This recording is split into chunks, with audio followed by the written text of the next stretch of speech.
बिस्मिल्लाहिर्रहमानिर्रहीम बिस्मिल्लाहिर्रहमानिर्रहीम। मोमिनीन, माह रमज़ानुल मुबारक की 11वीं शब के आमाल। इस शब में 2 रकत नमाज पढ़नी है।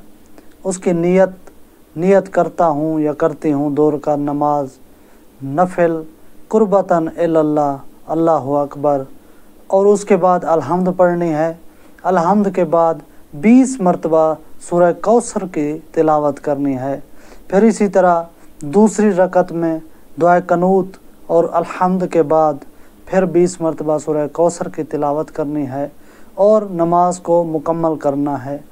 अक्सर मोमिनीन पूछते हैं कि हम नमाज में इन सूरतों की मतलब 20 मरतबा जो सूरह कौसर पढ़नी है, इसकी तिलावत, इसकी गिनती कैसे करें। तो आप हाथों पे इसकी गिनती कर सकते हैं।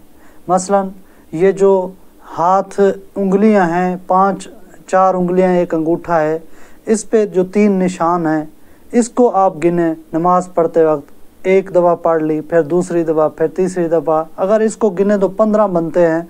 फिर 5 मरतबा दोबारा गिन के आप 20 मरतबा इसकी गिनती कर सकते हैं।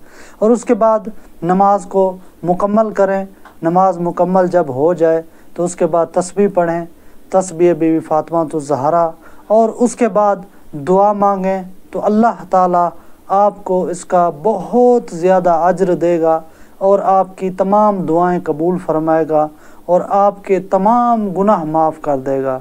और इसी तरह 11वें दिन के रोज़े का क्या अज्र है। 11वें दिन का जो शख्स भी रोज़ा रखेगा, अल्लाह ताला फरमाता है कि जो शख्स 11वां रोज़ा रखता है उसके लिए 4 हज व उम्रा का सवाब अल्लाह ताला देता है। कौन सा हज?